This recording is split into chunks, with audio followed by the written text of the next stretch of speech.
नमस्कार, मैं चंदन उपाध्याय आप सभी लोग का बहुत बहुत स्वागत है एवं अभिनंदन करता हूं आपके अपने यूट्यूब चैनल साइकोलॉजी वाले गुरुजी में। तो आज की क्लास में जिस महत्वपूर्ण टॉपिक के बारे में हम लोग बात करने वाले उस टॉपिक का नाम है मानसिक मंदता, जिसको इंग्लिश में बोलते हैं मेंटल रिटार्डेशन या मेंटल डिफिसिट। ठीक है, इसका संप्रत्यय क्या है, इसके बारे में आज की क्लास में हम बात करने वाले हैं। ठीक है, तो वीडियो में लास्ट तक बने रहिएगा, तभी आपको क्या है कॉन्सेप्ट क्लियर होगा। तो देखिए, मानसिक दुर्बलता या मानसिक मंदता, ठीक है, मानसिक मंदता, ये मंदता हो जाएगा। ठीक है, मंदता, जिसे हम मानसिक न्यूनता भी कहा जाता है। तो ध्यान रखिएगा, यदि आपके पेपर में आए कि मानसिक मंदता किसे कहते हैं या मानसिक दुर्बलता किसे कहते हैं या मानसिक न्यूनता किसे कहते हैं, तो आप कन्फ्यूज मत होइएगा, तीनों शब्द एक ही हैं। आपको मानसिक मंदता के बारे में लिखना है। तो ये कह रहा है कि मानसिक दुर्बलता या मानसिक मंदता, जिसे मानसिक न्यूनता भी कहा जाता है, इसमें मनोवैज्ञानिकों की अभिरुचि क्या है 1935 के बाद जगी, यानी कि इस क्षेत्र में मनोवैज्ञानिकों ने 1935 के बाद अध्ययन करना प्रारंभ कर दिया। The American association on mental retardation 1992 के अनुसार मानसिक दुर्बलता का संबंध वर्तमान क्रियावाही में पर्याप्त परिसीमाओं से होता है। यानी कि the American association on mental retardation कहता है कि मानसिक दुर्बलता से मतलब इस बात से होता है कि व्यक्ति की जो वर्तमान क्रियाएं होती हैं, जो व्यक्ति के दैनिक दिनचर्या का काम होता है, वो क्या है, उसमें रुकावट आ जाती है, उसमें बाधा आ जाती है। इसी को हम मानसिक दुर्बलता या मानसिक मंदता से संबोधित कहते हैं। कह कि इसमें सात्विक रूप से अधो औसत बौद्धिक क्रिया होती है, यानी कि जो व्यक्ति मानसिक दुर्बलता से पीड़ित होते हैं, जो व्यक्ति मानसिक मंदता से पीड़ित होते हैं, वो क्या है, इनके अंदर क्या है, औसत से कम बुद्धि इनके अंदर पाई जाती है। ठीक, कहने के यह तात्पर्य है कि जो मानसिक मंदता या मानसिक दुर्बलता से कम व्यक्ति होते हैं, वो व्यक्ति क्या होते हैं कि अपने दैनिक जीवनचर्या का जो भी कामकाज होता है वो भी ठीक ढंग से नहीं कर पाते। देखिए, जैसे हमारे हाथ में 5 उंगलियां हैं, सभी उंगलियां बराबर नहीं है, कुछ छोटी हैं और कुछ बड़ी हैं। उसी तरह से कोई व्यक्ति क्या है, विज्ञान के क्षेत्र में अव्वल है, तो कोई व्यक्ति गणित के क्षेत्र में अव्वल है, तो कोई व्यक्ति क्या है, कला के क्षेत्र में अव्वल है। ठीक उसी प्रकार से हर व्यक्ति की बुद्धि भी और योग्यता भी एक समान नहीं होती। कोई व्यक्ति क्या है, विद्वान होता है, या कोई व्यक्ति पंडित होता है, या कोई व्यक्ति उच्च बुद्धि का होता है, या और कोई व्यक्ति क्या है, निम्न बुद्धि का होता है।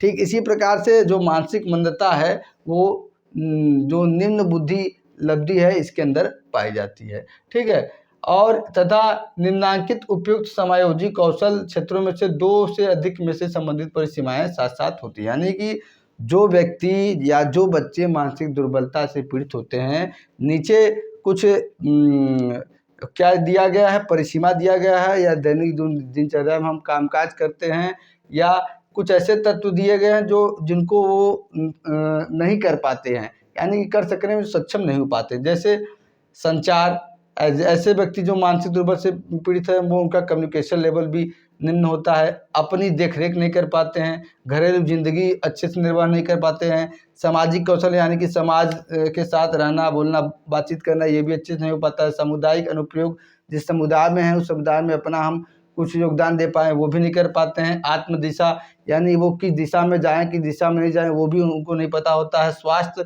का भी ध्यान नहीं दे पाते हैं, अपनी सुरक्षा नहीं कर पाते हैं, और अपनी जो फंक्शनल एजुकेशन है, यानी कि चीज़ों को कैसे, हमारे जो शरीर के अंग है, किस अंग से कौन सा कार्य करना चाहिए, इस बात की जो ज्ञान होता है, नॉलेज होता है, वो भी उनको नहीं होता है। और अवकाश एवं कार्य, ये भी इनके अंदर नहीं पाया, यानी कि किस समय अवकाश लेना चाहिए, किस समय कार्य करना चाहिए, ये सब भी संप्रत्यय इनको क्या है, इनके में नहीं पाया जाता है।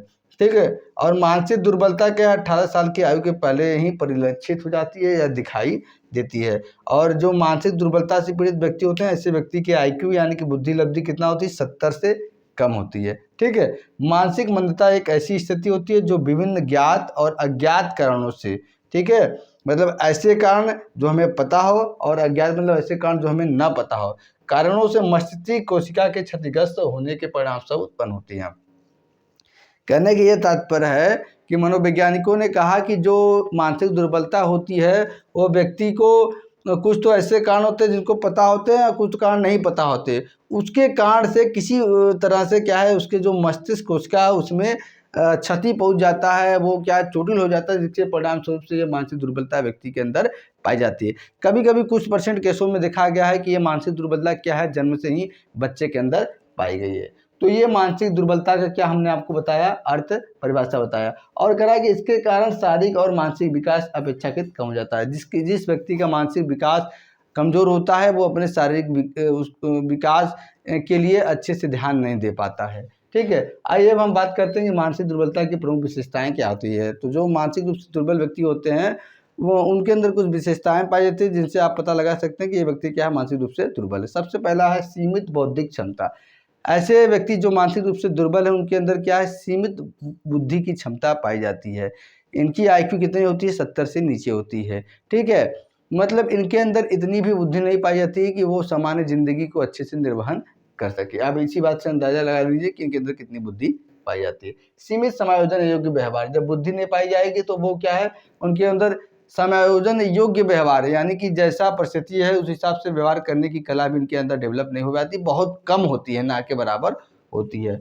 उसके बाद है तीसरा शारीरिक न्यूनता, यानी इनके शरीर से संबंधित चीज़ों में भी क्या है, कभी कभी क्षतिग्रस्त हो जाता है, कभी कभी क्या है कोई रोग हो जाता है। मानसिक रोगों के कारण के शरीर में कभी कभी भी क्या है, कोई ना कोई रोग हो जाता है। सामाजिक योग्यता, ऐसे व्यक्ति समाज में कैसे रहा जाता है, कैसे संबंध स्थापित किया जाता है, कैसे बातचीत किया जाता है, इस बात का भी ध्यान उनको नहीं रहता है।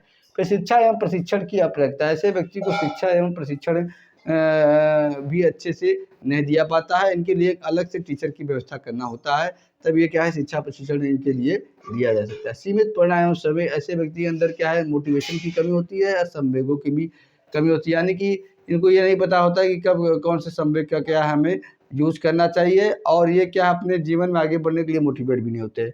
और ऐसे व्यक्ति के अंदर संज्ञानात्मक दुर्बलता भी पाई जाती है। संज्ञानात्मक दुर्बलता में इनके ध्यान, प्रत्यक्षीकरण, स्मृति इत्यादि इस सभी चीज़ों में क्या है, क्षरण पाया जाता है।